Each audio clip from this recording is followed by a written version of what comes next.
अच्छा बाजी की नाम बच्चे दा हसन नवाज कितनी उम्र है 3 साल 3 महीने का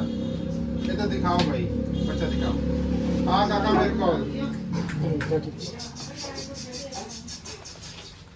ये देखो जी ये बच्चा है जी हसन नवाज नाम है जब पैदा होया तो रोना है वो तो कोई नहीं रोना कितने देर बाद रोना घंटे बाद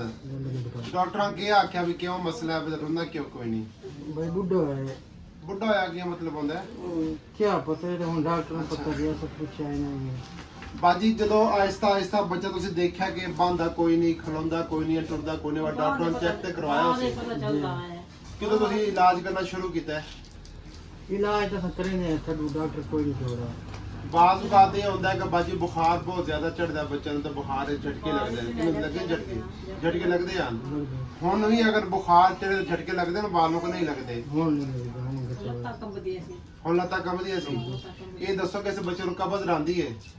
ਹੁਣ ਸਹੀ ਕਰਨਾ ਹੈ पहले कब्ज रहती है पहले कब्ज कहने को पहले मोशन लग जाते हैं अच्छा ये हम 3.5 साल ਦਾ ਹੁੰਦਾ ਪਿਆ ਤੇ ਬੁਲੰਦਾ ਇਹ ਕੋਈ ਗੱਲਾਂ ਬਾਤਾਂ ਕਰਿੰਦਾ ਯਾਨੀ ਕਿ ਅੱਬੂ ਤੇ ਅੰਮੀ ਸਾਡੇ ਨੇ ਤੇ ਚੱਟ ਚੜੇ ਬਸ ਹੋਰ ਕੋਈ ਲਫ਼ਜ਼ ਨਹੀਂ ਦਿੰਦਾ ਕੋਸ਼ਿਸ਼ ਕਰੇ ਸਾਡੇ ਸਾਡੀ ਤੁਸੀਂ ਕੋਸ਼ਿਸ਼ ਵੀ ਬੱਚੇ ਨੂੰ ਖਵਾਉਂਦੇ ਹੋ ਖਾਣਾ ਦਿੰਦੇ ਹੋ ਜਾਂ ਦਲੀਆ ਛੱਡ ਦਿੰਦੇ ਹੋ ਖਾਣੇ ਨੂੰ ਚਬਾਉਂਦਾ ਹੈ ਜਾਂ ਚਬਾਉਂਦਾ ਹੈ ਇਹ ਦੱਸੋ ਬਾਜੀ ਕਿ ਰਾਤ ਨੂੰ ਨੀਂਦ ਆਪਣੀ ਪੂਰੀ ਕਰਿੰਦਾ ਹੈ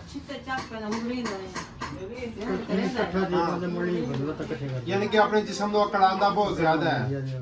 ठीक है हुन कब्ज कोई नहीं अच्छा हुन केड़ा इलाज करदे पे हो डॉक्टर दी दवाई खिला रहे हां जी ये डॉक्टर कितने साल हो गए इस दवाई इस्तेमाल करेंदे नु इस दवाई को तकरीबन महीना हो गया अच्छा महीना हो गया 11 महीने इसमें 11 महीने हो गए 11 महीने तो सी होम्योपैथिक दवाई खिलाई है बच्चे को फायदा होया है नहीं सब नहीं बिल्कुल नहीं मालूम होता 11 महीने वाती दवाई खिलाई है तुसा इस महीना हो गया इस दवाई नु और डॉक्टर क्या आख्या गदाई हुसैन खींची डॉक्टर आख्या भाई यानी कि इलाज है दुआ करो भाई अल्लाह ताला की शिफा दे डॉक्टर आख्या कि ये मर्ज ला इलाज है ਇਹਦਾ ਇਲਾਜ ਕੋਈ ਨਹੀਂ ਬਸ ਦੁਆ ਕਰੋ ਦਵਾਈ ਦੇਣੀ ਹੈ ਤੇ ਰਸੀਦ ਦੇ ਇਸ ਤੋਂ ਹਟ ਕੇ ਬਾਕੀ ਸਹਿਜ ਦੇ ਡਾਕਟਰ ਨੂੰ ਵਿਖਾਇਆ ਸੀ ਤੁਸੀਂ ਕਾਫੀ ਕੀ ਆਖਿਆ ਉਹਨਾਂ ਡਾਕਟਰਾਂ ਕਿ ਬੱਚਾ ਠੀਕ ਹੋ ਜਾਸੀ ਉਹ ਅੱਛੇ ਪਹਿਲੇ ਨਾ ਕਿ ਚਾਹੇ ਨਾ ਕਿ ਅੱਲਾ ਦਾ ਲੋਕੇ अच्छा ठीक नहीं थी ना ये रासी अच्छा डॉक्टर अब्दुर्रहमान बैठे करोड़ अच्छा जी पहले डॉक्टर ने चेक करवाया इन्होंने ते और डॉक्टर ने दसिया कि जी ਤੁਹਾਡਾ ਬੱਚਾ ਜਿਹੜਾ ਹੈ ਨਾ ਅੱਲਾ ਲੋਗ ਹੈ ਇਹ ਮਤਲਬ ਕਿ ਸਾਰੀ ਉਮਰ ਮਜ਼ਦੂਰ ਰਹੇਗਾ ਮੁਹਤਾਜ ਰਹੇਗਾ ਤੇ ਇਹ ਬੱਚਾ ਨਹੀਂ ਤੁਹਾਡਾ ਠੀਕ ਹੋ ਸਕਦਾ अच्छा दिमाग छोटा है भैया दिमाग छोटा है ये भी ते आख्या हो सी कि 10 साल तक जा सी ते वाता ऐसा बेहतर हो सी कुछ जगह बेटे से चल अच्छा होने अपने आप बह जांदा कि नहीं बह सकता यानी कि बंद है ते डैप होंदे डैप होंदे काका दा टोर के विखा तैनू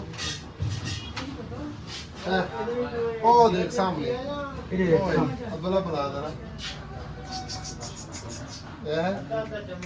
क्या ना है काका हाँ ये अच्छा है ना चल नहीं सकता ये अपने ना लत्तां दे उत्ते लत्तां रख लेंदा ये जिस्म नु कड़ांदा बहुत ज्यादा है ठीक है ना ये जिस्म भाई सुत्ता होंदा तो उसने लत्तां को ढीलियां करेंदा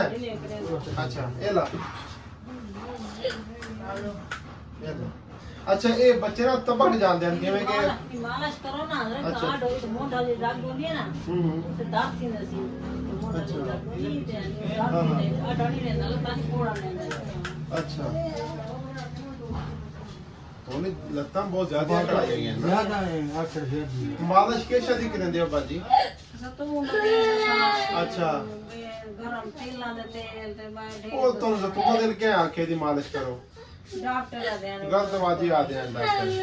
ਜ਼ਤੂਨ ਦੇ ਦਿਲ ਦੀ ਮਾਲਿਸ਼ ਸਹੀ ਕੋਈ ਨਹੀਂ ਨਾ ਬਾਲਾ ਵਾਸਤੇ अच्छा ना बात से दी जा काका आप बताओ जी अच्छा जी हसन अली नाम है करोड़ को तो आया जी ते लीलू भी सटे लुल्लू करता रहता है हाँ अच्छा जी है 3.5 साल का बच्चा हसन नवाज नाम है तो जो बच्चा पैदा होया तो इन्होंने दसिया कि बच्चा रोया नहीं है तकरीबन 1 घंटे तो बाद बच्चा रोया है तो उदों का नुक्स है बच्चे के दिमाग के ਤੇ ਡਾਕਟਰ ਨੂੰ ਕਾਫੀ ਸਾਰਿਆਂ ਨੂੰ ਚੈੱਕ ਕਰਵਾਇਆ ਤੇ ਡਾਕਟਰ ਨੇ ਇਹੀ ਕਿਹਾ ਕਿ ਇਹ ਬੱਚਾ ਜਾਂ ਤੇ 10 ਸਾਲ ਦੀ ਉਮਰ ਤੱਕ ਜਾਏਗਾ ਤੇ ਫਿਰ ਕੁਝ ਵੇਖੋ ਬਿਹਤਰ ਹੋ ਜਾਵੇ, ਵਰਨਾ ਬੱਚਾ ਤੇ ਅੱਲਾ ਲੋਗ ਹੈ ਤੁਹਾਡਾ, ਇਹ ਨਹੀਂ ਠੀਕ ਹੋ ਸਕਦਾ, ਇਹ ਇਸ ਤਰ੍ਹਾਂ ਹੀ ਰਹੇਗਾ। ਤੇ ਸਾਡੀ ਤੇ ਕੋਸ਼ਿਸ਼ ਹੁੰਦੀ ਹੈ ਕਿ ਅਗਰ ਦਿਮਾਗ ਦੇ ਵਿੱਚ ਨੁਕਸ ਹੈ, ਖੁਸ਼ਕੀ ਹੈ, ਦਿਮਾਗ ਦੀਆਂ ਕੁਝ ਨਸਾਂ ਜਿਹੜੀਆਂ ਹੈਗੀਆਂ ਨੇ ਉਹ ਖੁਸ਼ਕ ਹੋ ਚੁੱਕੀਆਂ ਨੇ ਤੇ ਉਹ ਠੀਕ ਹੋ ਜਾਵੇ, ਖੁਸ਼ਕੀ ਔਰ ਸੋਜ਼ਸ਼ ਵਗੈਰਾ ਖਤਮ ਹੋ ਜਾਵੇ ਤੇ ਬੱਚਾ ਜਿਹੜਾ ਹੈ ਮੁਹਤਾਜੀ ਤੋਂ ਬਚ ਜਾਵੇ ਤੇ ਅੱਲਾਹ ਪਾਕ ਸ਼ਿਫਾ ਦੇਗਾ। ਤੁਸੀਂ ਵੀ ਦੁਆ ਕਰਨਾ ਅੱਲਾਹ ਪਾਕ ਇਸ ਬੱਚੇ ਨੂੰ ਤੰਦਰੁਸਤੀ, ਸਿਹਤ ਤੇ ਲੰਬੀ ਉਮਰ ਦੇਵੇ, ਅੱਲਾਹ ਖੈਰ ਕਰੇਗਾ ਜੀ। अच्छा कब्ज कोई नहीं, ये कब को जिसम को कड़ांदा बहुत ज्यादा है। बहुत बड़ा लग गया ये तलवा हिस्सा यानी इकट्ठा थी कि जाने चेक वाला। अच्छा जेल नहीं काम करेंगे ना, सही है। सीधा पानी से रात समझे नहीं बूढ़े कटे कर को सी हाँ खुदा ਜਦੋਂ बात। ਸਮਝੀ ਤਾਂ ਲੱਤਾਂ ਇਕੱਠੀਆਂ ਕਰ ਲੈਂਦਾ ਹੈ, ਕੜਾਂਦਾ ਹੈ। ਬਾਕੀ ਜਦੋਂ ਵੀ ਇਹਨਾਂ ਬੱਚਿਆਂ ਨੂੰ ਗੁੱਸਾ ਚੜਦਾ ਹੈ ਤੇ ਆਪਣੇ ਵਜੂਦ ਨੂੰ ਕੜਾਂਦੇ ਬਹੁਤ ਜ਼ਿਆਦਾ ਹੈ। पढ़ा है रोंदा है पढ़ा है अच्छा एक सील पाਉਂਦਾ है। देता है हाँ वो वाली कुछ सही दे दे अच्छा मैंने ਦੱਸਿਆ ਇਹ ਬੱਚਾ ਸੁਣਦਾ ਤੁਹਾਡੀ ਠੀਕ ਹੈ, ਉਹ ਬੁਲਾਓ ਤੇ ਗੱਲਾਂ ਬਾਤਾਂ ਮਤਲਬ ਕਿ ਸਹੀ ਸੁਣ ਲੈਂਦਾ ਹੈ। ਸਹੀ ਹੈ, समझ लगती सी ਸਮਝ ਲੱਗਦੀ ਹੈ। ਬੱਚਾ ਬਾਂਦਾ ਚੁਬਦਾ ਕੋਈ ਨਹੀਂ ਖਾਣਾ, जबान हाँ है। ਖਾਣੇ ਚਬਾ ਲੈਂਦਾ चिट्टा पैदा है, अच्छा चिट्टा चक पैदा है, सही है। हाँ हर चीज लेना है ये चीज को मांग तो अच्छा ਹੁਣ ਨਹੀਂ ਕੋਈ ਬੱਚੇ ਨੂੰ ਝਟਕੇ ਲੱਗਦੇ ਨੇ ਬਾਜੀ? उतरे चमका ले उतर लखा गया के कम बड़ का ਬੁਖਾਰ ਦੇ ਵਿੱਚ ਮੈਨੂੰ ਝਟਕੇ ਕੋਈ ਨਹੀਂ ਲੱਗਦੇ ਹੁਣ। पहले लगते हैं वो क्या अच्छा वो टप्पे चलाने की समय ਛੋਟਾ पेशाब ਦੇ ਵਿੱਚ ਕਿੰਨੀ ਦਫਾ ਕਰਦਾ ਹੈ? वो तो कोई पता का नहीं बता वो की पींदा ना उतला अच्छा रात के केरा दरा में देर दफा तो देर उतरे दरा में ਤਕਰੀਬਨ 3-4 ਦਫਾ सेंधा ਕਰਦਾ करवे ਸੀ। नहीं अब कान में चक्कर है ਅੱਛਾ ਕਦੀ ਤੁਸੀਂ ਨੋਟ ਕੀਤਾ ਕਿ ਛੋਟਾ पेशाब ਕਿਸ ਰੰਗ ਦਾ ਕਰਦਾ? ਪੀਲਾ ਕਰਦਾ, ਚਿੱਟਾ ਕਰਦਾ? चिट्टा ਸਫੈਦ ਕਰਦਾ, ਪੀਲਾ ਕੋਈ ਨਹੀਂ ਹੁੰਦਾ। क्या दवाई शोई पिलाऊं तो वालता बजा बदल है वो चिट्टा वाला तो फिर मैं शोनी थी उस समय टप्पे शोनी अल्लाह सेहत दे इंशाल्लाह। इन बच्चों के ना वजूद में गर्मी और गर्मी वाली अलामत और अमराज होते हैं। दुराने खून दिमाग की तरफ कम जाता है, जिगर की तरफ ज्यादा होता है। लड़ा कम जैसे हाँ हाँ हाँ हाँ लड़का तेरे ਇਹ ਬੱਚੇ ਤਬਕਦੇ ਹੀ ਬਹੁਤ ਜ਼ਿਆਦਾ ਹਨ, ਜਿਵੇਂ ਕੋਈ ਖਰਾਬ ਹੋ ਜਾਂਦਾ ਇੱਕਦਮ ਤਬਕ ਜਾਂਦੇ ਨੇ ਉਹ ਕਰਕੇ। ਹਾਂ ਬਈ ਹਸਨ ਨਵਾਜ਼ ਹੁਣ ਹੱਸਦਾ ਵੀ ਹੈ ਮੇਰੇ ਕੋਲ ਰੋਂਦਾ ਹੈ ਜਿਵੇਂ ਹੱਸਦਾ ਹੈ। चिंता रहा है ਇਹ ਮਾਸ਼ਾਅੱਲਾ ਇਹ ਨਾ ਬੱਚਾ ਤੁਹਾਡੇ ਕਾਫੀ ਸਾਰੇ ਬੱਚਿਆਂ ਨਾਲ ਬਿਹਤਰ ਹੈ। ਦੰਦ ਦੇ ਤੇ ये ਮਾਸ਼ਾਅੱਲਾ मैंने ਬਿਲਕੁਲ ਸਾਰੇ मोबाइल ਠੀਕ पे ਨੇ। लिखा है तो ਹੁਣ ਇਹ ਤੇ ਜਿੰਨੇ ਵੀ ਬੱਚੇ ਸਾਡੇ ਕੋਲ ਆਉਂਦੇ ਨੇ ਉਹਨਾਂ ਦੇ ਦੰਦ ਵਿੱਚ ਖਰਾਬ ਹੁੰਦੇ ਨੇ ਸਾਰੇ। सिर्फ तो समय किताब भाई पीर कोई का नहीं छोड़ा हाँ। डॉक्टर कोई नहीं छोड़ा ਪੀਰਾਂ ਕੇ ਆਖਿਆ ਕਿ ਬੱਚੇ ਨੂੰ ਕੀ ਮਸਲੇ ਨੇ। पीर आके कभी कभी शायद मसला है ਅਜਬ ਇਹ ਬੜਾ ਵੱਡਾ ਨਾ ਮਸਲਾ ਹੈਗਾ ਸਾਡੀ ਪਾਕਿਸਤਾਨੀ ਆਵਾਮ ਦਾ। ਤੇ ਜੇ ਕੋਈ ਮਸਲਾ ਡਾਕਟਰ ਕੋ ਹੱਲ ਨਾ ਹੋ ਰਿਹਾ ਹੋਵੇ ਤਾਂ ਫਿਰ ਪੀਰਾਂ ਕੋਲ ਚਲ ਜਾਂਦੇ ਨੇ ਤੇ ਪੀਰ ਕਹਿੰਦੇ ਨੇ ਕਿ ਤੇਰੇ ਤਾਂ ਜਿੰਨਾ ਦਾ ਸਾਇਆ ਤੇ ਕਿਸੇ ਨੇ ਕੀਤਾ ਹੈ ਤੇ ਇਸ ਤਰ੍ਹਾਂ ਤਾਂ ਹੋਇਆ ਹੈ। ਫਜ਼ੂਲ ਇਹੋ ਜਿਹੀਆਂ ਗੱਲਾਂ ਕਰਦੇ ਨੇ। ਅੱਲਾ ਮਾਫ ਕਰੇ, ਅੱਲਾ ਉਹਨਾਂ ਨੂੰ ਹਦਾਇਤ ਦੇਵੇ ਭਾਈ। ਠੀਕ ਹੈ ਜੀ, ਅੱਲਾ ਦਿਓ ਫਿਰ ਦਵਾਈ ਬੱਚੇ ਨੂੰ।